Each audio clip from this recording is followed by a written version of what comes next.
અત્યારે જે અમારી બેઠક હતી અને જે પ્રિમોન્સૂનને લઈને જે ચર્ચા થઈ હતી તો પહેલાં તો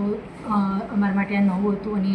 એટલે બધા અધિકારીઓ જે આવ્યા હતા અને એ લોકોનો પરિચય અમને કરાવડાવ્યો અને એ લોકો કયા કયા કામગીરી કરી છે કેવી રીતે કેવી રીતે કરી છે એ બધી વાતોની મેં ચર્ચા કરી છે અને જેટલા પ્રોજેક્ટ કામગીરી ચાલુ છે એના પણ એક અમે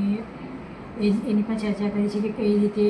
આગળ કામ કરી રહ્યા છે જે વિશ્વામિત્રનું છે ડ્રેનેજ લાઇનનું છે પાણીનું જે છે અને એ બધા જ કામગીરીનું એ લોકો એમને સ્ટેપ બાય સ્ટેપ અત્યારે અધિકારીઓ સાથે ચર્ચા કરીને અને એમને કામગીરી સમજાવી છે.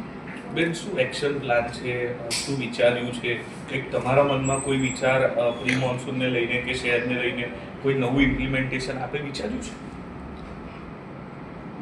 એકચ્યુઅલી અમે વાત કરી હતી મેં તો એમને એ લોકોએ જે કામગીરી કરી છે એમને એગ્રી છે કે એ લોકો કામગીરીને આગળ ધપાવી રહ્યા છે. તો એમનું પણ કહેવું છે કે વરસાદ જે લાસ્ટ ટાઈમે જે વરસાદના લઈને જે વિસ્તારમાં સમસ્યા થઈ હતી તો આ વખતે નહીં થાય અને જે પ્લાનિંગથી લોકો કામ ચાલી રહ્યું છે કમિશનર સાહેબ એમને બતાવ્યું કે કઈ રીતે એમ લોકો પોઝિટિવ કયા રીતે એમને કામ કરી રહ્યા છે તો એ રીતે જો આ વખતે કામ કરવામાં આવશે તો વધુ સમાચાર જોવા માટે અમારી YouTube ચેનલને સબસ્ક્રાઇબ કરો અને જોડાયેલા રહો ફેસબુક, ઇન્સ્ટાગ્રામ અને ટ્વિટર પર.